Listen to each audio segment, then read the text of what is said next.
Bismillahirrahmanirrahim. Assalamualaikum warahmatullahi wabarakatuh. Kami dari kelompok 3 beranggotakan 3 orang, yaitu dengan saya sendiri, Muhammad Ilham, dan dengan Faras Tiara Suci, dan juga dengan Mareta Aryani, yang akan memaparkan materi di mata kuliah manajemen keuangan ini tentang sumber dana jangka menengah, yang mana pembahasan ini dibahas pada pertemuan yang keempat. Nah, yang akan poin yang kami sampaikan yaitu tentang leasing. Itu ada beberapa indikator yang akan kami paparkan, seperti definisi, keunggulan dan kelemahan sumber pendanaan leasing, dan jenis-jenis pendanaan tersebut, dan perhitungan biaya yang efektif dan contoh pendanaan leasing tersebut.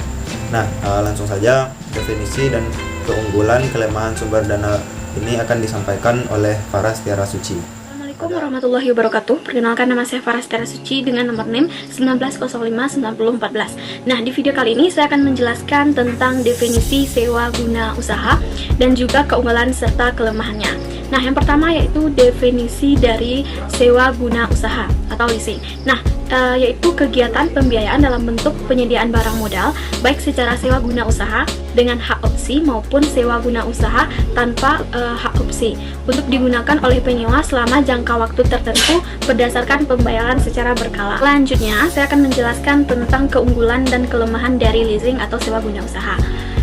Keunggulan dari sewa guna usaha. Yang pertama, pembiayaan penuh, yaitu transaksi leasing sering dilakukan tanpa perlu uang muka dan pembiayaannya dapat diberikan sampai dengan 100%. Yang kedua, yaitu lebih fleksibel. Dipandang dari segi perjanjiannya, leasing lebih luas karena lebih mudah menyesuaikan keadaan keuangan penyewa dibandingkan dengan perbankan.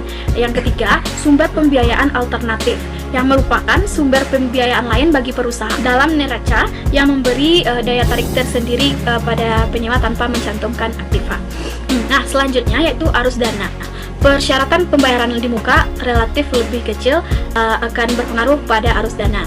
Nah, selanjutnya yaitu perlindungan akibat kemajuan teknologi, yaitu penyewa dapat menghindar kerugian mengalami kerugian dari ketinggalan mobil. Selanjutnya, pembatasan pembelanjaan dalam perjanjian kredit dapat diatasi melalui leasing karena umumnya pelunasan sewa diperkirakan berdasarkan modal kerja yang dihasilkan oleh aktiva. Nah, selanjutnya yaitu kapitalisasi biaya. Tambahan selain harga perolehan seperti biaya penyerahan, instalasi pemeriksaan, dan lain sebagainya. Yang terakhir yaitu resiko keusangan. Dalam keadaan yang serba tidak menentu ini, leasing yang berjangka waktu relatif singkat dapat mengatasi kekhawatiran penyewa terhadap resiko keusangan tersebut. Nah, yang kedua, saya akan menjelaskan tentang kelemahan dari sewa guna usaha ini. Yang pertama, hak kepemilikan barang hanya akan berpindah apabila kewajiban penyewa telah diselesaikan penyewa dan hak opsi digunakan. Yang kedua, seandainya terjadinya pembatalan perjanjian sewa guna usaha, kemungkinan biaya yang dikeluarkan juga cukup besar. Yang ketiga, barang modal yang diperoleh tidak dapat dijadikan jaminan. Yang keempat, resiko yang melekat pada peralatan modal itu sendiri. Dan yang terakhir yaitu fluktuasi bunga. Sekian materi yang dapat saya sampaikan tentang definisi leasing atau sewa guna usaha serta keunggulan dan kelemahannya. Saya kembalikan kepada moderator. Terima kasih. Wassalamualaikum warahmatullahi wabarakatuh. Nah, selanjutnya poin tentang jenis pendanaan dan perhitungan biaya efektif yang akan disampaikan oleh Mareta Aryani. Assalamualaikum warahmatullahi wabarakatuh. Perkenalkan, nama saya Mareta Aryani, NIM 19059022 dari jurusan Manajemen Fakultas Ekonomi.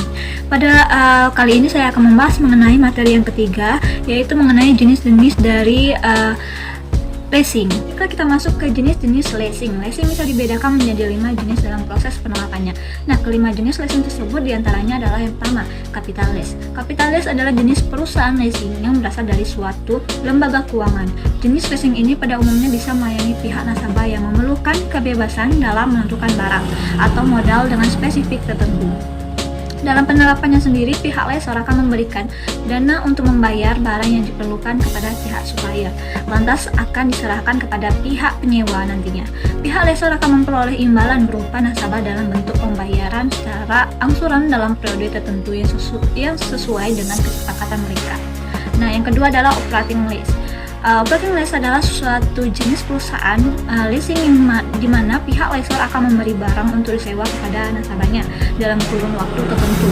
Dan yang ketiga adalah sales type lease atau les penjualan, merupakan jenis leasing yang biasanya dikerjakan oleh perusahaan industri yang melakukan penjualan lease barang. Pembayaran hutang akan dilakukan dengan sistem anuitas, artinya angsuran per tahun sama besarnya dan dibayar pada akhir tahun. Masuk kembali ke perhitungan, yaitu perhitungan pembayaran anuitas. Perhatikan gambar agar bisa dipahami dengan baik. Nah, dapat kita lihat bahwa kesimpulannya adalah 30,54 juta. Sekilas nampak bahwa pemilihan alternatif hutang akan mengakibatkan cash outflow yang lebih besar setiap tahunnya. Dengan demikian, apakah alternatif sewa guna yang sebaiknya dipilih? Untuk memutuskan pilihan ini, kita harus memperhatikan dua hal, yaitu yang pertama adalah pola cash outflow tidak sama, di mana konsepnya sendiri pemilihan alternatif leasing akan mengakibatkan pengeluaran kas pada awal tahun. Dan yang kedua adalah penggunaan hutang. Pada konsepnya, penggunaan utang dengan menggunakan utang yang seperti contoh tadi, perusahaan tadi memiliki aktivitas tersebut. Dengan demikian, beban penyusutan akan dapat digunakan sebagai pengurangan pajak penghasilan. Karena itulah dalam analisis perlu dilakukan atas dasar setelah pajak, baik yang menyangkut penggunaan biaya modal yang relevan maupun arus kas yang relevan. Nah, sekian tadi materi penjelasan materi saya, dan jika ada kesalahan dalam pengucapan saya mohon maaf, dan saya akhiri. Wassalamualaikum warahmatullahi wabarakatuh. Oke, baik, selanjutnya yaitu poin tentang contoh pendanaan leasing. Ada beberapa contoh pendanaan leasing, yaitu seperti itu PT Federal International Finance atau Philgroup. Philgroup merupakan perusahaan leasing yang menyediakan fasilitas pembiayaan konvensional dan syariah bagi konsumen yang ingin membeli sepeda motor Honda. Yang kedua yaitu PT Adira Dinamika Multi Finance atau TBK. Yang ketiga itu PT Astra Credit Companies atau ACC. Astra Credit Companies atau ACC merupakan perusahaan yang beroperasi pada pembiayaan mobil dan alat-alat berat. ACC juga melakukan perluasan usaha pada bidang pembiayaan investasi, modal kerja, dan multiguna dan sewa operasi. Itu beberapa contoh perusahaan leasing yang ada di Indonesia. Sebenarnya masih banyak lagi perusahaan leasing yang tidak mungkin diuraikan karena banyak sekali ya.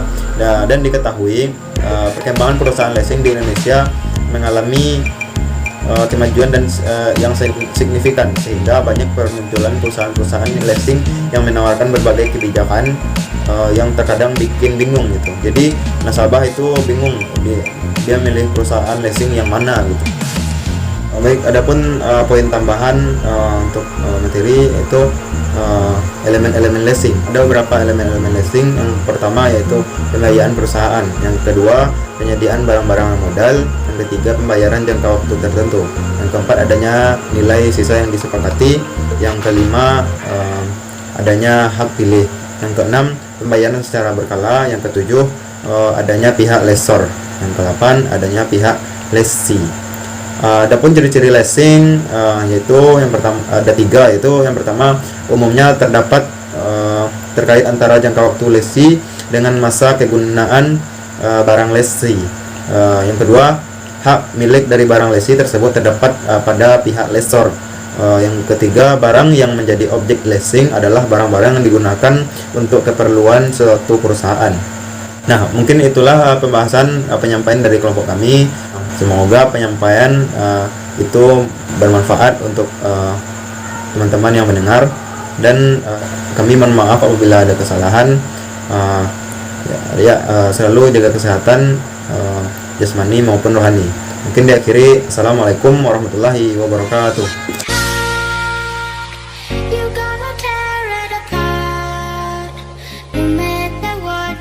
Hey everybody, this is DJ Henry Manado. Please welcome Air Pro Revolution in Games.